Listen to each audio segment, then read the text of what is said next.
안녕하세요. 저는 현재 중견기업에서 격리 일을 하고 있는 50대 여자입니다.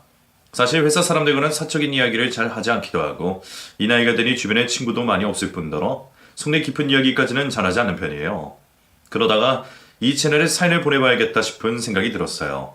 제 인생도 나름 한 사연하는 편이거든요. 여성을 졸업하자마자 바로 지금 다니는 회사에 취업 후 쭉 근속을 하고 있습니다만 제 직급은 여전히 사원입니다. 왜냐고요? 여자에다가 고졸이라는 이유만으로 그렇네요. 처음에는 그냥 월급만 따박따박 잘 나오면 되지 싶어 아무 생각 없이 다녔는데 뒤늦게 들어온 남자 후배가 저를 앞질러 승진할 때마다 씁쓸한 기분이 드는 건 어쩔 수가 없더라고요. 그런데 그 감정 또한 일시적이고 나중에는 그냥 그러려니 영혼을 집에 놓고 출근하는 것처럼 다니게 되었고 어느새 나이가 이렇게 들었네요. 회사란 게 다 불합리하고 비효율적인 집단이겠거니 생각해보면 젊은 시절 이직을 도전했어야 됐나 싶기도 하지만 그럴 용기가 나지 않았어요. 아마도 가족의 영향이 컸던 것 같아요. 한순간에 가세가 기우는 바람에 한 푼이 아쉬웠던지라 취업이 불가피했고 공백이 무서웠기 때문이죠. 그래서 단 한순간도 쉼없이 달려오기만 했네요. 저는 나이 50살까지 남자와 연애를 한 경험이 없었습니다. 일명 모태솔로라고 하죠. 떠벌리고 다니진 않았지만 알만한 친구들은 다 알고 있었어요. 돈을 버느라 50살이 되도록 연애를 하지 못했다는 말을 친구들에게 하면 저에게 이런 말을 하더라고요. 야, 유명한 트로트 가수도 바빠 죽겠는데 다 연애하고 결혼하고 애 낳고 살더라. 맞아요. 제가 그때까지 모태솔로인 건 아마도 핑계일지도 모르겠어요. 그런데 저는 저 나름대로 이유가 있습니다. 고등학교 졸업하자마자 취업을 하고 매일 같은 시간에 일어나 매일 같은 사람들을 만나고 매일 같은 지하철을 타는데 연애 같은 게 어디 있었겠어요. 하긴 모든 회사원들이 그렇게 살고 있는데도 불구하고 다들 잘만 결혼하긴 하더라고요. 생각해보면 제가 열정이 없었던 것 같기도 합니다. 사람을 만나는 것보다는 집에서 혼자 TV 보는 걸 더 좋아했고 주말에 운동을 하기보다는 집에서 혼자 뜨개질 같은 걸 하며 잔잔하게 일상을 보내는 걸 더 선호했으니까요. 그리고 제가 회사에서 꽤 인상이 차가운 편이에요. 어느 날 후배 한 명이 저에게 묻더라고요. 저 선배님 웃는 걸 한 번도 본 적이 없어요. 어디 기분 안 좋으신 거 아니죠? 회사에서 다가가기 어려운 사람이라고 소문이 난 건 어쩔 수가 없었어요. 물론 저도 처음엔 친절하고 밝고 사근사근한 편이었지만 시간이 지나고 후배들이 저를 만만하게 보기 시작하더라고요. 이래라 저래라 시키기도 하고 아랫사람 취급하는 듯한 연차가 쌓일수록 회사에서 밝고 친절하면 안 되겠다는 생각이 들더라고요. 그래서 누구도 나를 함부로 할 수 없게 가면을 쓰기 시작했고 어느새 그 가면이 편해졌네요. 그러다 보니 회사 사람들과의 사적 교류도 자연스레 끊기게 되었습니다. 물론 간혹 이런 분들도 있습니다. 어이 미스터 최, 옆 부서의 새로운 경력직 부장이잖아. 너 총각이라던데 둘이 한번 잘 만나봐. 전 됐어요. 됐기 뭐가 됐나 이 사람아. 어? 처녀 총각끼리 만나는 게 뭐가 이상하냐 말이야.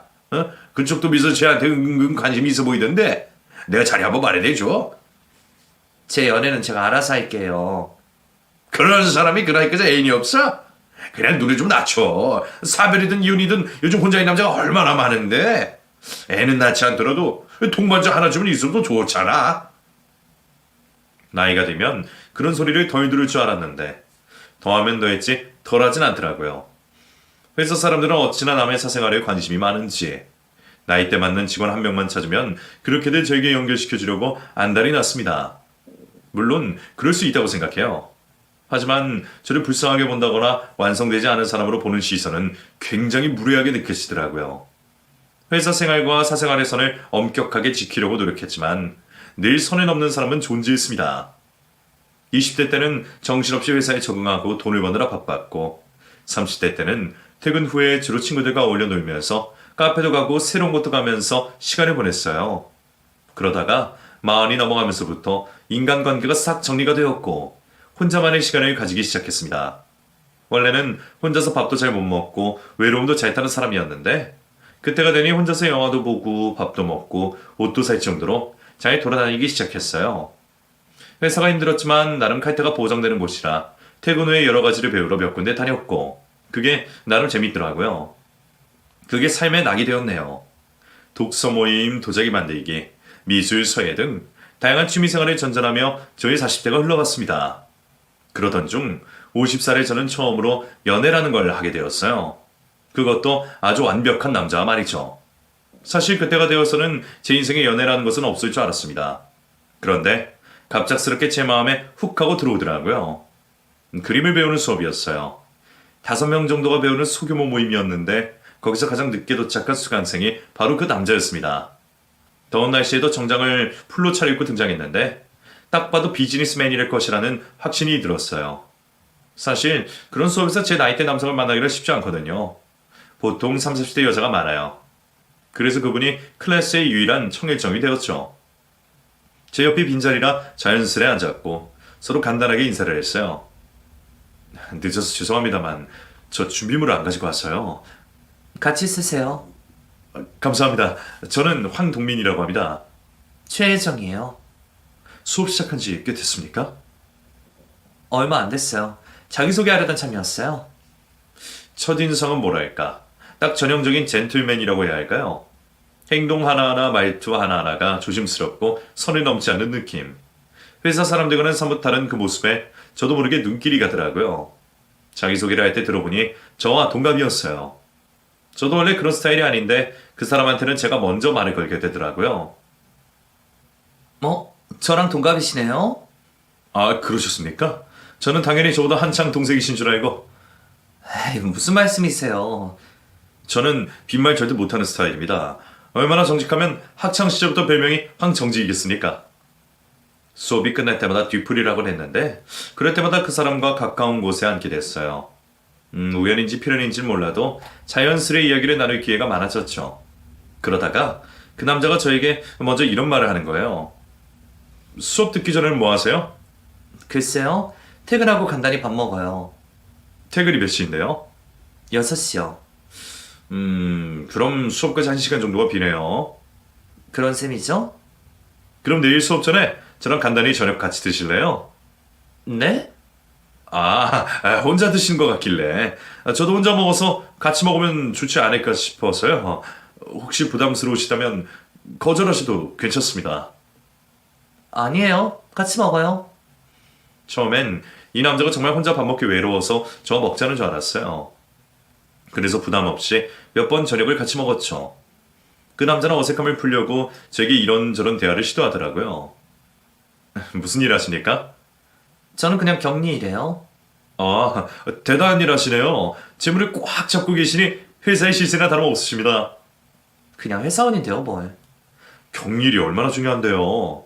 어쨌거나 돈을 만지는 일이니 집중력도 상당히 필요하고요. 그쪽은 무슨 일 하세요?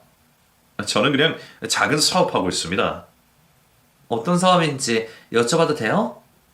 어플을 개발한 직종인데 아직 그럴싸하게 나온 건 없고요. 소규모 직원들이 으쌰으쌰해서 만들고 있습니다. 아, 그쪽 전공하셨어요? 네, 남중남고공대 군대 나왔습니다. 그런데 바쁘지 않으세요? 사업하시면 이 시간에도 꽤 정신이 없으실 것 같은데. 바쁘긴 하죠. 근데 일에만 집중하니까 머리가 쉴 틈이 없더라고요. 그래서 이거저거 배우면서 힐링이라는 걸 좀 하고 있습니다. 회사를 다니지만 아시잖아요. 워낙 만났던 사람들 만나다 보니 시간이 멈춰있는 기분이랄까요. 그냥 좀 다양한 경험을 해보고 싶었어요. 맞아요. 일상이 지루하면 새로운 찾게 되죠. 그런데 와이프분께서는 어떤 시간 허용해 주시는 편인가 봐요? 저는 슬쩍 넘었어요.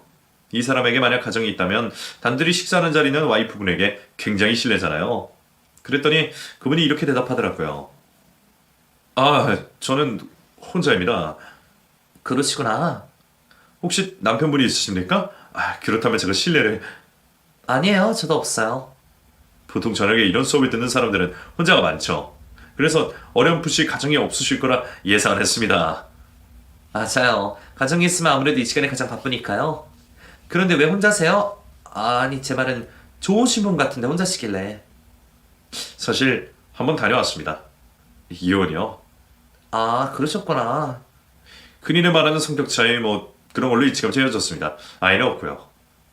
제가 너무 사적인 질문을 한 건가요? 무례했다면 죄송해요. 아닙니다. 워낙 이혼한 지 오래됐기도 하고 바쁘게 사느라 무덤덤해졌거든요. 맞아요. 요즘 이혼이 흠도 아니고. 아이가 있었으면 주기적으로 엮였을 것 같은데 그렇지도 않고 서로 연락 없이 삽니다. 그렇군요. 그런데 혜정 씨는 왜 아직 혼자십니까? 혹시 갔다 오신 거예요? 아니요. 저는 그냥 쭉 혼자였어요. 그냥 이성관계에도 관심이 없었고 일하느라 바빴거든요. 뭐 주변에 괜찮은 사람이 있었던 것도 아니고 딱히 이렇게 살려던 건 아닌데 환경이 그렇다 보니 이렇게 살고 있네요. 보기 좋습니다. 취미생활하면서 혼자 사시는 모습 멋진데요? 멋지긴요. 청승맞아 보이죠? 그런 말 마세요. 요즘 결혼한다고 해도 절반이 헤어지는 마당인데 일찌감치 좋아하는 거 찾으며 즐기면서 사는 게 최고지 않습니까?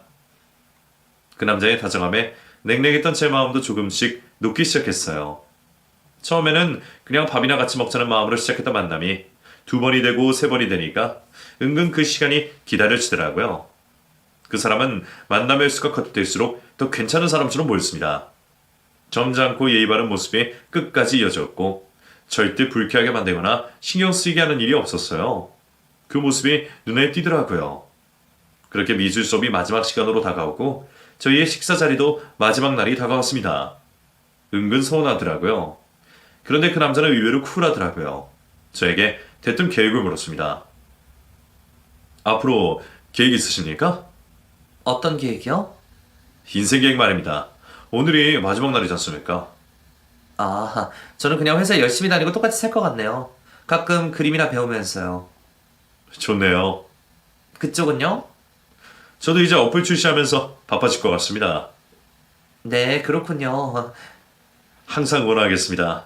혜정 씨는 좋은 분이라 뭐라든 잘 되실 것 같습니다. 최종 꿈이라던 공방도 얼른 차리시길 바라겠습니다. 친절하지만 다소 거리를 두는 말투. 그게 그 사람의 매력이었달까요? 마지막 뒤풀이까지 마친 후 그 사람은 저에게 연락을 하지 않더라고요. 그게 저를 더 신경 쓰이게 했어요.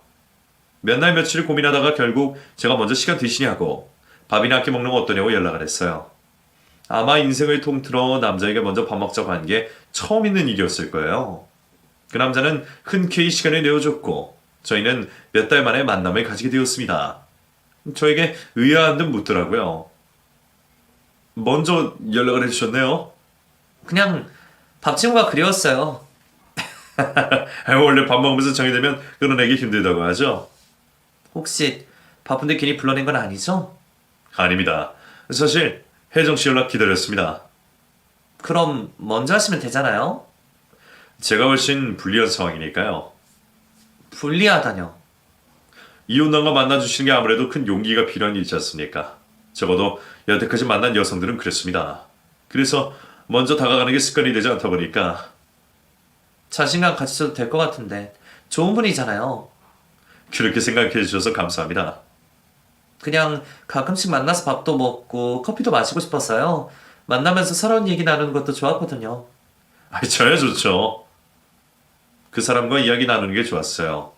가끔 만나 수다를 떨다가 시계를 보면 언제 시간이 이렇게 지났나 싶을 정도로 시간이 훌쩍 지나더라고요.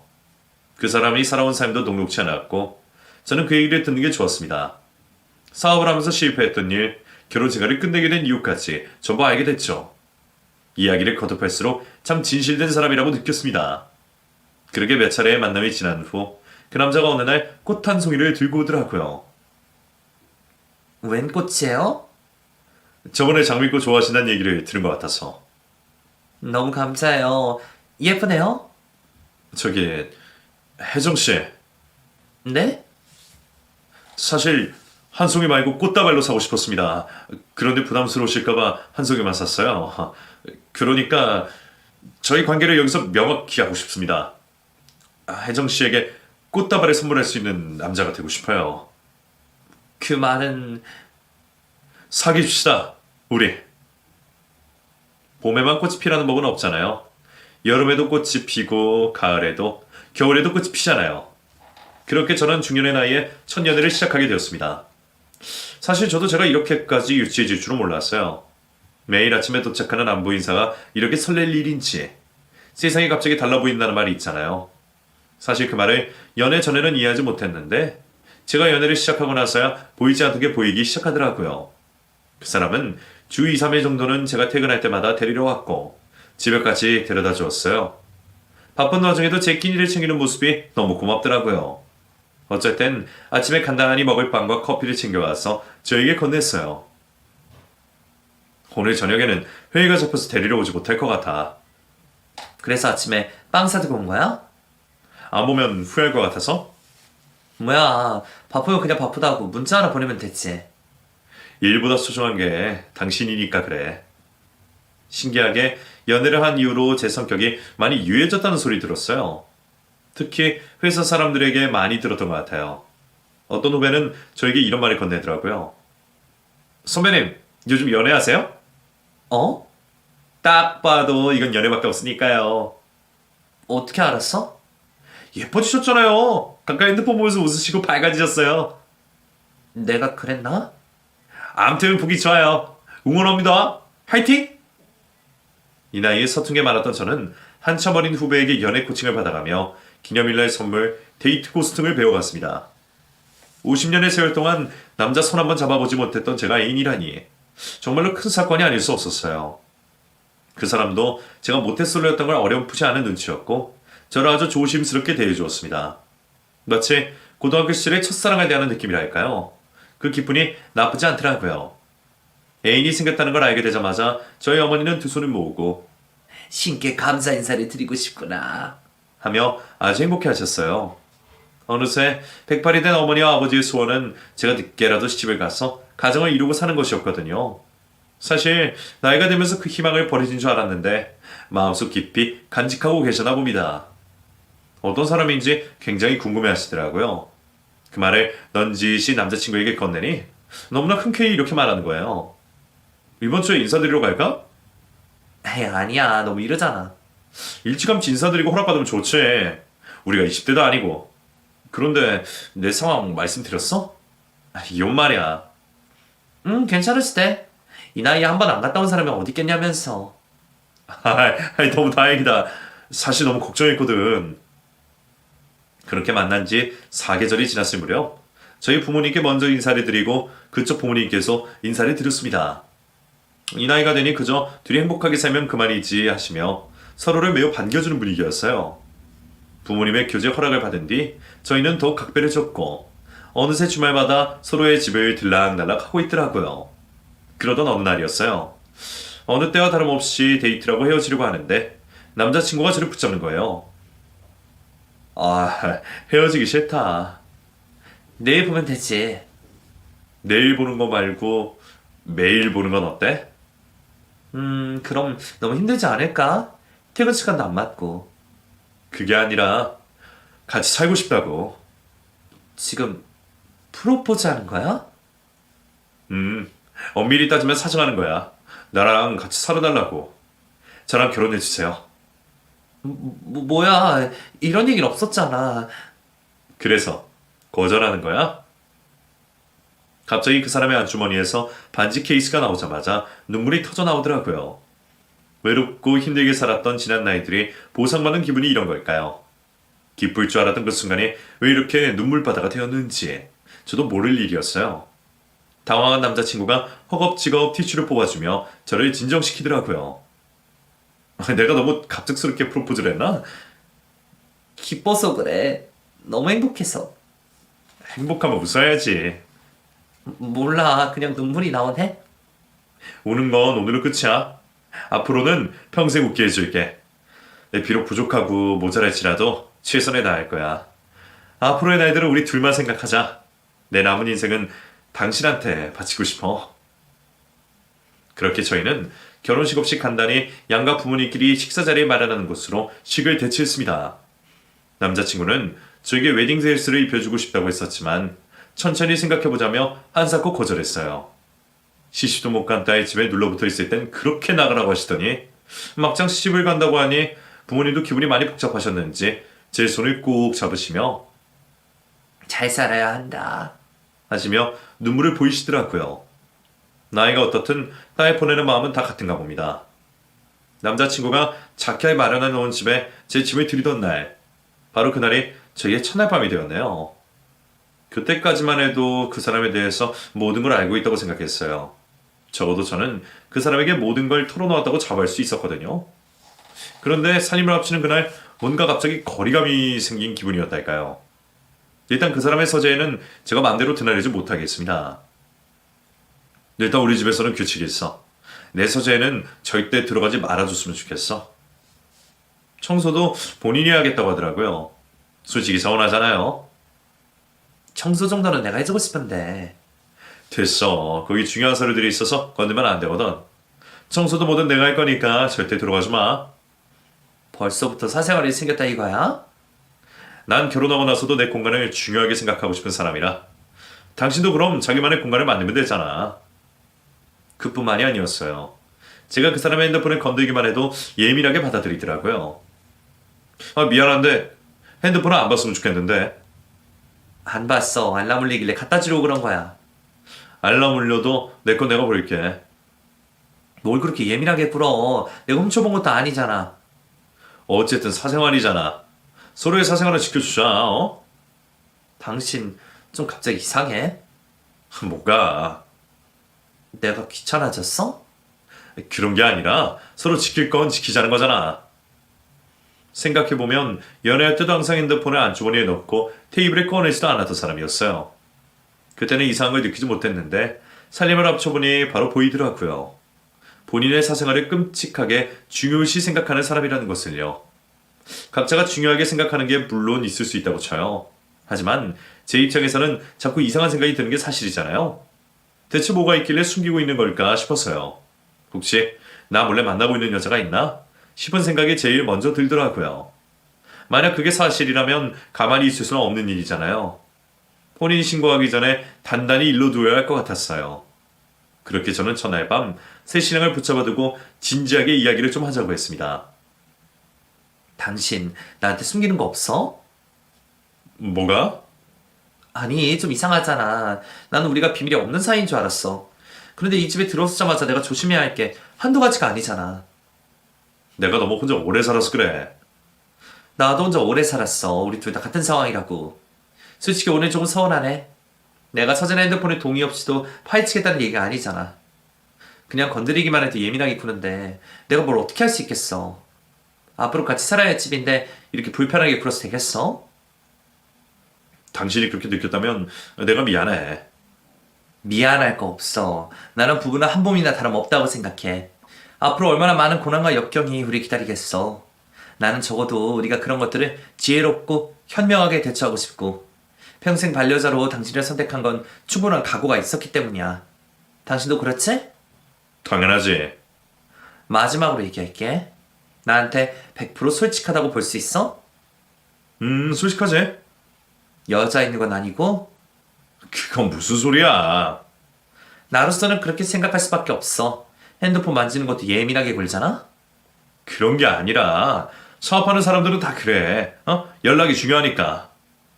유독 민감한 것 같아서 그렇지. 남편은 갑자기 곰곰이 생각하더니 저에게 이런 말을 건넸어요. 당신은 내가 무슨 짓을 해도 남편으로 받아줄 준비가 되어 있어? 자신이 있어. 그게 어떤 짓이어도 상관없어? 나는 내 결정 절대 번복 안 해. 그리고 난 당신이 어떤 사람인지 잘 알고 있다고 생각해. 착하고 진실된 사람이잖아. 하지만 오늘 진실되게 말하지 않으면 조금 실망할 것 같아. 사실은 사실은? 새 신랑은 한참 동안 입을 열지 않더니 갑자기 자세를 고쳐 앉았습니다. 뭔가 하고픈 말이 있긴 있구나 싶더라고요. 그 사람은 한참 뒤 제 손을 꼭 잡으며 이렇게 말했어요. 그 전에 꼭 하고픈 말이 있어요. 그 사람이 갑자기 존댓말을 한다는 건 진지한 이야기를 꺼내다는 것이었습니다. 저는 침을 꼴깍 삼키며 다음 말을 기다렸습니다. 그랬더니 제 눈치를 보며 이렇게 묻더라고요. 약속해줘요. 내가 무슨 말을 하든 끝까지 나를 믿겠다고. 믿으니까 여기까지 왔죠. 사실은 나 예전에 불법적인 일을 했어. 어떤 일? 그냥 뭐 피싱 같은. 뭐? 보이스피싱? 비슷한 거야. 카지노로 돈 벌게 해주겠다고 해놓고 속이는 뭐 그런 거. 그런 일을 왜 했는데? 젊은 시절부터 아는 형이 있었는데 그 형이 돈을 좀 벌게 해주다고 해서 시작한 게 그런 일이었어. 그때도 IT 업계에 몸담고 있던 시절이라 그거 하나 해주는 건 일도 아니고 쉬웠어. 그런데 돈을 엄청나게 주는 거야. 일반 회사에서 겨우 벌어서 받는 월급을 며칠에 한 번씩 턱턱 내어주니까 그 형이 신으로 보이더라. 그때부터 따르기 시작했지. 시키는 대로만 하면 남들 버는 연봉에 몇 배를 벌 수 있으니 얼마나 좋았겠어. 그렇게 동업 아닌 동업을 몇 년 동안 같이 했었어. 그런데 그 일을 하면 할수록 이건 아니다 싶은 거야. 내가 받는 돈이 전부 누군가가 피땀 흘려 번 돈이니까 도저히 안 되겠다 싶어서 이제 그만하겠다고 나와서 지금 운영하는 업체를 차린 거야. 이제는 당당하게 살고 싶어서 번듯하게 회사를 차린 거지. 나도 많이 후회하고 반성하고 있어. 그러니까 피싱 일로 돈을 벌어서 사업체를 차렸다 이 말이야. 그게 신분 세탁이랑 다를 게 뭐야. 잘 들어봐. 그때 나는 너무나 돈이 없었고 상황이 어려웠어. 어쩔 수 없었잖아. 월급으로 어떻게 스타트업을 차려. 아무튼 손 털면 그만이라고 생각했지.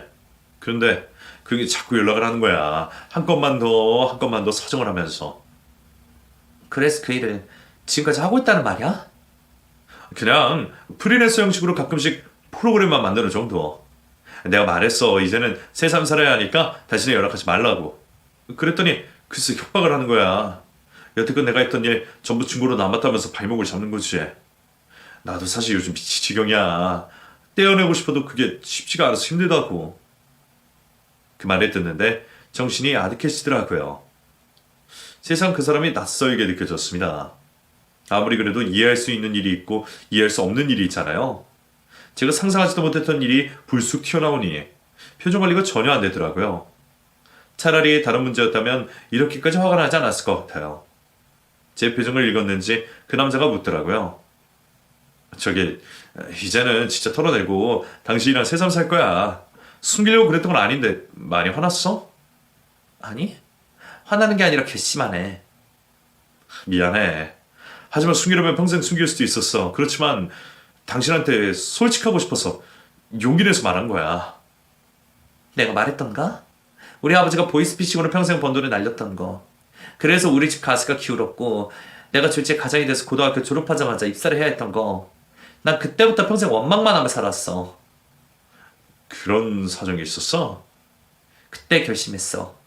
그놈들 절대로 용서하지 않겠다고. 그런데 그런 범죄에 가담을 했다고. 당신이 정말 발만 슬쩍 담갔다가 뺀 것뿐이야. 결국엔 동업자잖아. 내가 작정하고 사기친 건 아니잖아. 사기를 칠 수 있도록 환경을 마련해 준 건 당신이라며. 미안해. 하지만 나도 이제 정신 차렸어. 이건 아닌 것 같아. 정말 아니야.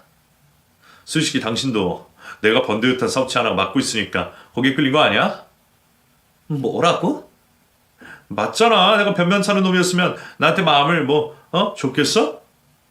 난 당신이 어떤 모습이었을 것도 사랑했을 거야. 적어도 이렇게 속내가 검은 사람인 줄 몰랐다고. 일단 너무 흥분한 것 같으니까 우리 서로 진정하고 천천히 얘기 나눠보자. 나는 우리의 과거보다 미래가 더 중요하다고 생각해. 당신도 그렇지 않아? 너무 혼란스러웠습니다. 여러분들이라면 이 상황을 어떻게 대처하실 것 같으세요? 처음 그 말을 들었을 때 저는 그저 멍했던 것 같습니다. 그러다가 어떻게 그걸 속일 수 있냐고 울고불고 따졌죠. 지금 부모님들마저 딸이실 것 같다며 행복해 하시는데 꼭 이런 행복한 날에 그런 교백을 들어야 하냐고 억울하다고 화를 냈습니다. 나를 소녀가장으로 만든 그 비열하고 안심한 놈들. 저는 늘 그때를 떠올리면 치가 떨리곤 했습니다. 이제 겨우 살만해졌구나, 나도 행복할 수 있구나 싶었을 때 이런 날벼락을 맞으니 하늘이 참 무심하게 느껴지더라고요. 왜 나는 행복할 수 없는 걸까? 왜 나만 이렇게 큰 불행을 떠안아야 하나?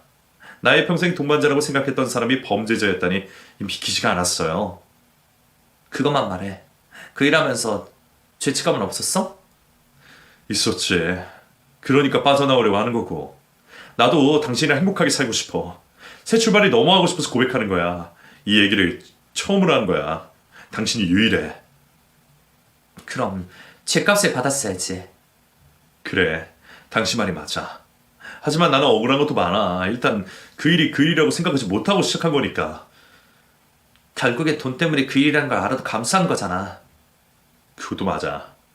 내가 너무 비열했던 것도 인정해. 하지만 돈 앞에서는 장사 없더라. 앞으로 내가 행복하게 살기 위해서는 돈이 필요했고 너무나 간절했어. 나라면 그 돈 쓰지 못할 것 같은데. 당신은 그게 참 쉬웠나 봐. 쉽지 않았어, 진짜야. 나도 너무 괴롭다고. 그렇게 괴로웠으면 지금도 그 일을 하고 있지 않겠지. 발목 잡힌 거라니까. 아무리 그래도 그렇지 어떻게 범죄인 줄 알면서 지금까지 그 일을 할 수가 있어. 마지막이야. 정말 이번이만 잘 끝내면 나는 자유라고. 이제는 당신이랑 나 돈 걱정 없이 행복하게 살 수 있어. 그러니까 당신도 한 번만 나 좀 봐주면 안 될까? 나 그것만 빼면 늘 당당했어. 남 부끄럽지 않게 살았다고 자부할 수 있어. 끝까지 나 이해시키려 하네. 나라면 할 말 없을 것 같은데 이것도 사기 결혼의 일종인 거 몰라? 사기 결혼이라니. 용기 내서 솔직하게 고백했는데 왜 내 마음을 몰라줘? 사기 결혼이지. 나는 당신한테 깜빡 속은 거고. 그렇게 말하지 마. 왜 내 진심을 몰라주냐고. 그렇게 저희는 밤새 옥신각신하며 끝이 보이지 않는 다툼을 이어나갔습니다. 점점 지쳐갔어요. 해가 뜨고 난 후 그 사람은 한숨만 자고 다시 이야기하자고 붙잡더라고요. 하지만 저는 잠조차 오지 않았고 오히려 정신이 또렷해졌습니다. 그 사람이 잠든 모습을 보는데 경멸스럽기까지 했어요.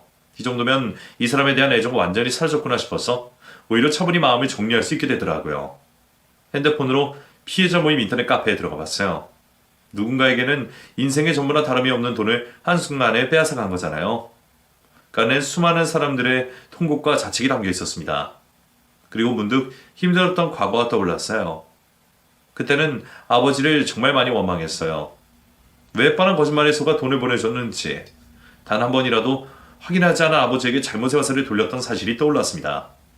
사실 범죄의 원흉은 다른 곳에 있었는데 말이죠. 잊고 산 줄 알았는데 그때의 상처와 아픔이 고스란히 전해지는 듯 했습니다. 그리고 머릿속이 차가워지는 기분이 들더니 도저히 안 되겠다 싶었어요. 지금 생각하면 정말 충동적인 행동이었던 것 같긴 합니다만 그때 저도 이성을 잃었고 눈에 보이는 게 없었어요. 지난 세월들이 주마등처럼 스쳐 지나가더라고요. 저는 몰래 일어나 그 사람의 서재에 들어갔습니다. 그리고 거기 있는 노트북에 손을 빼고 무작정 그걸 들고 뛰쳐나갔어요. 방 안에서 인기척이 느껴졌지만 그 사람이 저를 붙잡으려고 할 땐 이미 늦었습니다. 바로 나가자마자 택시를 탔거든요. 저는 다급하게 기사님께 이렇게 말했어요. 인근에 있는 경찰서 아무데나 가주세요. 경찰서에 가서 무작정 불법 사기 진단을 신고하겠다고 하니 어디론가 안내를 해주시더라고요. 그렇게 저는 품에 안고 있던 노트북을 제출하며 모든 걸 운명에 맡겼습니다. 간단한 조사를 받고 난 후 경찰서에서 나오자 핸드폰에 부재중 전화가 20통이 넘게 남겨 있더라고요. 모두 그 사람이었습니다. 전화를 했더니 그 사람이 다짜고짜 화를 냈어요. 대체 왜 내 노트북을 가져간 거야? 설마 당신 그래, 신고했어. 어떻게 그럴 수가 있어? 한숨만 자고 다시 이야기하자고 했잖아. 다른 건 다 용서할 수 있었어. 하지만 당신 하지 말아야 할 짓을 하고 있었고 나는 그걸 도저히 볼 수가 없었어. 어쨌든 제 값은 받아야 하잖아? 그건 내가 알아서 한다고 했잖아. 끊어. 더 이상 볼 일 없어. 내 집은 그냥 택배로 붙여주던가 아니면 그냥 냅둬. 어차피 필요 없는 것들이니까 버리던지. 저는 바로 전화를 끊고 그 사람의 전화번호를 차단해버렸습니다. 그리고 터덜터덜 부모님 댁으로 다시 돌아왔고요. 추리닝 차림에 저를 보더니 깜짝 놀라 하시더라고요. 부모님의 얼굴을 보자마자 다리에 힘이 풀려서 주저앉고 말았고 한동안 눈물을 쏟아내느라 말도 하지 못할 지경이었습니다. 너무 서럽고 죄송하더라고요. 결혼한 지 단 하루 만에 이 꼴로 다시 돌아오다니 어떻게 이런 경우가 생길 수 있냔 말이에요. 어머니는 저를 겨우겨우 진정시키셨어요. 무슨 일이든 다 괜찮으니 말해봐. 어떻게 된 일이야? 저는 부모님께 전날 있었던 일들과 경찰서에 갔던 일 등을 말하며 다시 폭풍 같은 눈물을 쏟아냈습니다. 부모님은 한동안 아무 말도 없으시더라고요. 아버지는 끊었던 담배를 다시 태우시더니 저에게 어렵게 입을 열으셨습니다. 그래, 고생했다. 잘했어. 저희 어머니는 저와 같이 우시면서 저를 위로해 주셨습니다. 평생 몰랐으면 어쩔 뻔했니? 아이고 그놈은 왜 그런 일을 해가지고 우리 딸 가슴에 대못을 맞고 그랬나니? 괘씸한 놈. 하늘에서 천벌 받을 거야. 엄마, 나 이제 어떻게 살아? 어떻게 살긴 잘못한 거 하나 없으니 누구보다 잘 살아야지. 미안해 엄마. 진짜 너보다 잘 살고 싶었는데. 그런 놈이랑 살 바에는 그냥 혼자 사는 게 낫다. 요즘 사람들 이혼도 재혼도 숱하게 하는 마당에 한번 결혼 실패한 게 뭐가 됐으라고. 당당하게 살아. 엄마는 이제 네가 혼자라도 행복하게 사는 게 제일 우선이야. 솔직히 보복이 두려운 게 사실이었어요. 그래서 저는 한동안 회사에 연차를 내고 쉬면서 집에만 콕 틀어박혀 있었습니다. 모르는 번호로 자주 전화가 오긴 했지만 받지 않았어요. 너무 무섭더라고요. 어쨌든 그쪽은 범죄 집단이고 무슨 일이든 할 수 있는 사람들이잖아요. 회사에서는 무슨 일인데 생전 쓰지 않던 연차를 쓰냐며 걱정했지만 회사에는 그저 몸이 안 좋다고 둘러댔습니다. 그때 깨달은 게 참 많아요. 일단 사람은 겉만 보고 판단할 수 없다는 점. 이 열길 물속은 알아도 한길 사람 속은 모른다더니 사람을 불신하게 된 것 같아요. 지금은 꽤 시간이 흐른 사건이지만 결국 제가 제출한 노트북이 결정적인 증거 역할을 하게 되었고 결과적으로는 죗값을 받게 되었네요. 그 소식을 듣자마자 저는 비로소 다시 회사에 나가기 시작했고 그 이후로는 한동안 취미생활을 끊어가며 몸을 사렸습니다. 조금 더 소극적으로 변한 모습에 주변 분들이 많이 안타까워하셨지만 조심해서 나쁠 건 없잖아요. 다시 묵묵하고 냉정한 격리 직원으로 돌아오기까지 많은 시간이 걸렸네요. 그 사건에 대해 아는 사람은 저희 부모님 두 분뿐입니다. 마치 꿈을 꾸고 다시 깨어난 것만 같아요. 내게도 이런 일이 일어날 줄은 몰랐는데 제 인생에 큰 획을 그을 만한 사건이었어요. 잔잔했던 제 인생에 큰 돌멩이 하나가 던져진 기분이었달까요? 속도 모르는 기혼자 동료는 저에게 이런 말을 하곤 한답니다. 돌싱도 나쁘지 않아. 오히려 여자에 대해서 능숙해서 편하다니까. 그걸 누가 모르나요? 이미 경험을 봤으니 잘 알지. 결혼의 문턱까지 갔다가 다시 일상으로 돌아오니 다들 수군대는 것 같긴 하더라고요. 어떤 후배는 저에게 조심스레 물었어요. 저 결혼하신다고 하지 않으셨어요?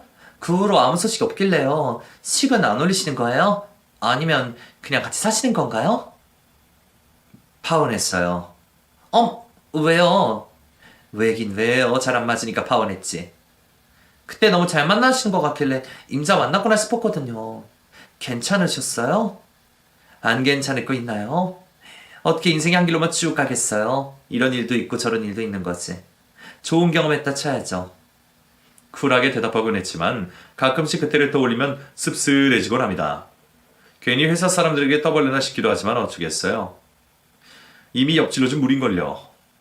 어쩌면 제 인생을 통틀어 큰 액땜을 했다고 생각하는 게 나을지도 모르겠습니다.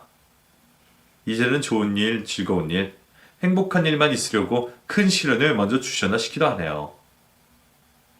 저는 아직도 평범한 일상을 이어나가고 있습니다. 그때 사건으로 깨달은 건 평범한 일상이 참 소중하다는 거예요. 여러분들께도 많은 깨달음을 드린 사연이었으면 좋겠네요. 저는 이만 다시 일상으로 돌아가 보겠습니다. 사연 읽어주셔서 감사해요.